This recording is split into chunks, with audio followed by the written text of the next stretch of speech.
Mukunda Jewelers, first ever factory outlet opening soon in Jubilee Hills.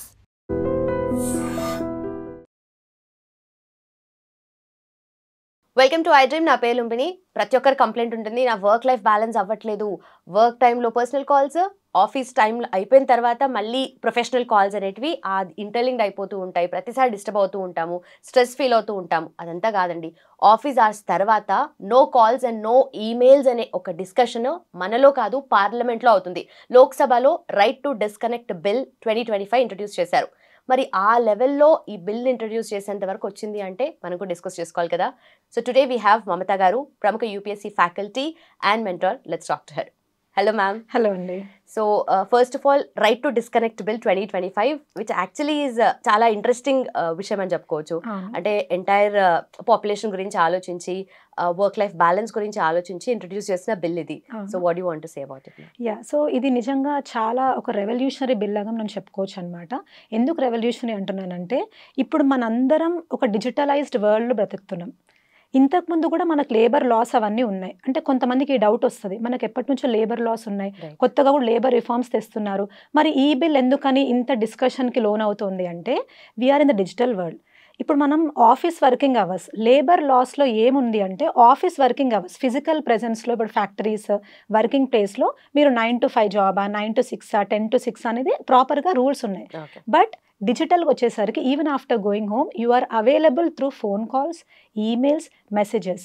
And అది ఎంప్లాయీస్కి ఏమైపోతుంది, ఒక డ్యూటీ లాగా అయిపోతుంది. అంటే నేను 6 o'clock ఇంటికి వెళ్ళాను, ఫైన్, నేను ఫిజికల్గా ఆఫీస్లో లేను, బట్ మెంటల్గా నాకు మా బాస్ ఎప్పుడు కాల్ చేస్తే నేను లిఫ్ట్ చేయాలి, నేను ఏ ఫంక్షన్లో ఉన్నా లిఫ్ట్ చేయాలి, నేను పడుకుంటున్నా, ఒక ఎమర్జెన్సీ ఉంది, ఆఫీస్ వర్క్ అవుతుందంటే లిఫ్ట్ చేయాలి.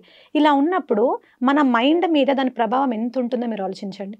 ఒక మనిషి బ్రెయిన్ అనేది, వర్కింగ్ టైం అనేది కూడా లిమిటెడ్గా ఉంటుంది. మన అందరి బ్రెయిన్ సైజ్ ఇంచుమించు సేమ్ ఉంటుంది, but how much we use అనేది depends on the person. Okay, ఇలా ఉన్నప్పుడు మనం వర్కింగ్ అవర్స్లో ఆఫీస్ గురించి ఆలోచిస్తూ, ఇంటికి వెళ్ళిన తర్వాత కూడా ఆఫీస్ స్ట్రెస్లో ఉంటే, where are we spending time with our families? ఎప్పుడైనా మనం ఎంత ఆఫీస్లో స్ట్రెస్ ఉన్నా ఇంటికి వెళ్ళిన తర్వాత మన ఫ్యామిలీ మనతో హ్యాపీగా నవ్వుతూ పలకరిస్తూ మనం పిల్లలతో ఆడుకుంటూ ఉంటే ఆ స్ట్రెస్ అంతా మనం మర్చిపోతాం. మన ఇంట్లో వాళ్ళు కూడా అదే అంటారు, ఆఫీస్ పనులు ఆఫీస్లోనే వదిలేసి ఇంటికి రావాలి అన్నది ఊరికే చెప్పారండి. ఆ స్ట్రెస్ పోవడానికి, ఆ స్ట్రెస్ లేకుండా ఇంటికి వెళ్ళిన తర్వాత కూడా ఆఫీస్ వరకే ఉంటుంది అనే భయం ఉంటే మనలో ఆ స్ట్రెస్, మెంటల్ స్ట్రెస్ ఇంకా ఇంకా బిల్డ్ అవుతూ ఉంటుంది, విచ్ విల్ రిజల్ట్ ఇన్ ఆ స్లీప్ డెప్రివేషన్. నిద్ర సరిగ్గా పట్టదు, మళ్ళీ నెక్స్ట్ డే వర్క్ చేయాలి. సో అది మళ్ళీ దేని మీద ఎఫెక్ట్ పడుతుంది? వర్క్ మీద పడుతుంది. వర్క్ అయిపోయింది, సరే ఏదో మనం లాక్కుంటూ వచ్చాము, ఆ రోజు ఇంటికి వెళ్తాం, అప్పుడు దేని మీద ఎఫెక్ట్ పడుతుంది? ఇంట్లో పర్సనల్ లైఫ్, అందరి మీద అరవడాలు, పిల్లలతో టైం స్పెండ్ చేయకపోవడాలు, పిల్లలకి మదర్స్ ఫాదర్స్కి డిస్టెన్స్ ఎందుకు వస్తుంది? ఇందుకే. ఈ స్ట్రెస్ వల్ల మన ఎమోషన్స్ని మనం దూరం పెట్టేస్తామండి. Because all of us are in ఒక రేస్లో పడిపోయాం, మనీ సంపాదించాలి, ఆఫీస్ నుంచి నాకు కంప్లైంట్స్ రాకూడదు, బెస్ట్ ఎంప్లాయీ లాగా తీసుకోవాలి అని. అంతేగాని నేను ఒక బెస్ట్ ఫాదర్ అవ్వాలి, బెస్ట్ మదర్ అవ్వాలి, బెస్ట్ హస్బెండ్ వైఫ్ అవ్వాలి అనే ఆలోచనలు తగ్గిపోతున్నాయి. ఈ వర్క్ లైఫ్ బ్యాలెన్స్ ఎప్పుడైతే వస్తుందో మీరు వర్క్లో హార్మోనియస్గా ఉంటారు, ఫ్యామిలీతో హార్మోనియస్గా ఉంటారు. ఈ రెండు హార్మోనియస్గా ఉంటే అల్టిమేట్లీ ఏమవుతుంది? మనం యాజ్ ఎ పర్సన్ హార్మోనియస్గా ఉంటాం. ఓకే, అందుకే నేను ఇది రెవల్యూషనరీ బిల్ అని చెప్తున్నాను. ఈ పర్సనల్ లెవెల్లో ఇంత స్ట్రెస్ ఓరియంటెడ్గా కూడా ఇంత అవుతుందని చెప్పేసి పార్లమెంట్లో బిల్ ఇంట్రడ్యూస్ చేయడం అనేది కొంచెం డిఫరెంట్గా అనిపిస్తుంది. సో అంటే అది ఇంప్లిమెంటేషన్లోకి వస్తే ఎలాంటి రిజల్ట్ ఉంటుంది అని, అంతా కేయోస్ అవ్వదా అనేది ఒక డౌట్ ఉంది. అవును, యాక్చువల్లీ బిల్ రావడం వరకు it's a very beautiful thing అని చెప్పొచ్చు. పార్లమెంట్ వరకు ఎందుకు వెళ్ళింది అంటే, each one of us is facing with this issue. ఇప్పుడు మీరే చెప్పండి, మీరు ఇంత రోజంతా వర్క్ చేస్తారు, ఇంటికి వెళ్ళాక మీరు ఫోన్ పక్కన పెట్టేసి ఉంటారా? ఉండరు, స్టిల్ వర్క్. ఈవెన్ అది నైట్ అవ్వచ్చు, నైట్ ఇప్పుడు రేపు వర్క్ ఉందంటే మీరు 1 వరకు వర్క్ చేయాల్సిన అవసరం రావచ్చు. ఇవన్నీ అందరికీ జరిగేవి. Even parliamentarians might be facing this. వాళ్ళు కూడా ఇవన్నీ ఆలోచించుంటారు. Because we're living with our phones అండి. మన ఫ్యామిలీతో కాదు మనం ఎక్కువ ఉంటుంది, మన ఫోన్స్తోనే ఉంటున్నాం, రైట్? సో అది మంచి థింగ్. బట్ మీరు ఇందాక అన్నట్టు ఇంప్లిమెంటేషన్లో మాత్రం ప్రాబ్లమ్స్ కంపల్సరీ ఉంటాయి. అవి ఏమేం ప్రాబ్లమ్స్ అంటే, ఇంత డైవర్సిటీ. ఇప్పుడు మనకి హాస్పిటల్ సర్వీసెస్ ఉన్నాయి. హాస్పిటల్ సర్వీసెస్ ఏంటి? 24/7. మీడియా సర్వీసెస్ ఏంటి? 24/7. సో మనం ఎన్ని డ్యూటీస్ లాగా టైం షిఫ్ట్స్ వేసుకున్నా కూడా, వీళ్ళు ఇప్పటివరకే చేయాలి, వాళ్ళు అప్పటివరకే చేయాలి అనుకున్నా కూడా, మనకు కొన్ని ఎమర్జెన్సీ సిచ్యువేషన్స్ ఉంటాయి. ఆ టైంలో we have to work for extra hours. అయితే ఈ బిల్ ఒకటి ఏం చెప్తుందంటే అందరూ గుర్తుపెట్టుకోవాలి, ఇది ఒక కాన్సెన్సస్ బేసిస్. అంటే ఇప్పుడు ఒక ఎంప్లాయర్ ఉన్నారు, ఒక బాస్ జాబ్ చేసే పర్సన్ ఉన్నారు. వాళ్ళిద్దరి మధ్య వాళ్ళు క్లియర్ కట్గా అనుకొని, అంటే ఒక 1 hour ఎక్స్ట్రా నువ్వు వర్క్ చేయాల్సి వస్తే చెయ్యి, నేను నీకు ఎక్స్ట్రా పే చేస్తాను ఇలా. అప్పుడు ఏంటి, ఆ పర్సన్కి ఎక్స్ట్రా పేమెంట్ వస్తుంది కదా అని చేస్తాడు. అది first thing.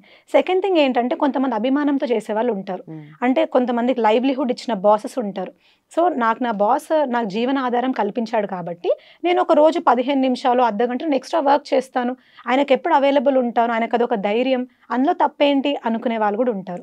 So this is not 100% true that మీరు వర్కింగ్ అవర్స్ కంటే ఒక్క నిమిషం ఎక్స్ట్రా అయిందంటే ఇంక నేను కేసు వేసేస్తాను ఈ బాస్ మీద, అలాంటిది mutual understanding. And you have to, the boss should respect the employees work అనేది కూడా ఇందులో ఒక హిడెన్ ఎలిమెంట్ అండి. అంటే వాళ్ళు వర్క్ చేస్తున్నారు అంటే మీరు ఎక్స్ట్రా వర్క్ తీసుకోండి, వాళ్ళతో మాట్లాడి తీసుకోండి, తీసుకోవద్దని చెప్పట్లేదు ఈ బిల్, బట్ ఎక్స్ట్రా పే చేయండి. వాళ్ళు వర్క్ చేసేందుకు ఆ సంతోషం కూడా వాళ్ళకి కలిగించండి అనేది చెప్తుంది. లేదు అలా కాకుండా బాసెస్ ఎంతైనా వాళ్ళ మీద టార్చరస్గా రుద్దుతున్నారు అంటే ఆ ఎంప్లాయీస్కి ఆ బాసెస్ మీద కేసు పెట్టే లీగల్ రైట్ ఇది మనకి ఇస్తుంది. రైట్. అంటే ఆన్ పేపర్ చూసుకుంటే this all looks good. But implementation లో ప్రాబ్లం ఎవరు చేయరు కదా, చెయ్యరు. ఇప్పుడు ఒకవేళ నేను నా బాస్ మీద కేసు వేస్తాను అంటే నాకు ఉద్యోగం పోతుంది, నేను భయపడేయను. Where is it being implemented? ఇప్పుడు ఆ బిల్ యాక్ట్ లాగా అయితే కూడా మనకున్న కొంచెం ఈ రిలేషన్స్ వల్ల కావచ్చు, బాండ్స్ వల్ల కావచ్చు, భయాలతో వల్ల కావచ్చు, మనం ఆ రైట్ ని కూడా మనం యూజ్ చేసుకోకపోవచ్చు. అది ఇంప్లిమెంటేషన్. నేను ఇందాక అన్నట్టు this can't be applied, this won't be applied అన్నాను నేను. This can't be applied to all the services, emergency services లాంటివి అలా. సో అన్ని రకాలుగా implementation for a vast country like India it is not possible. Okay. And also ఈ over working కానీ లేదంటే compensatory ఇష్యూస్లో కూడా లేబర్ లాస్ ఏం చెప్తున్నాయి ma'am? Labour laws fixed time duration చెప్తుంది. ఓకే, ఇప్పుడు అది 9 to 6. ఇది లేబర్ లాస్ కూడా క్లియర్గా ఏంటంటే company can come up with their own rules. Okay. But ఆ రూల్స్ అనేవి వాళ్ళ ఎవరితో పని చేయించుకుంటున్నారో వాళ్ళకి అగెయిన్స్ట్గా ఉండకూడదు. వాళ్ళకి ప్రాపర్ సాలరీస్ ఇస్తున్నామా, వాళ్ళ టైంని ఇంప్లిమెంట్ చేస్తున్నామా, వాళ్ళకి ఎంప్లాయ్మెంట్ సెక్యూరిటీ ఇస్తున్నామా.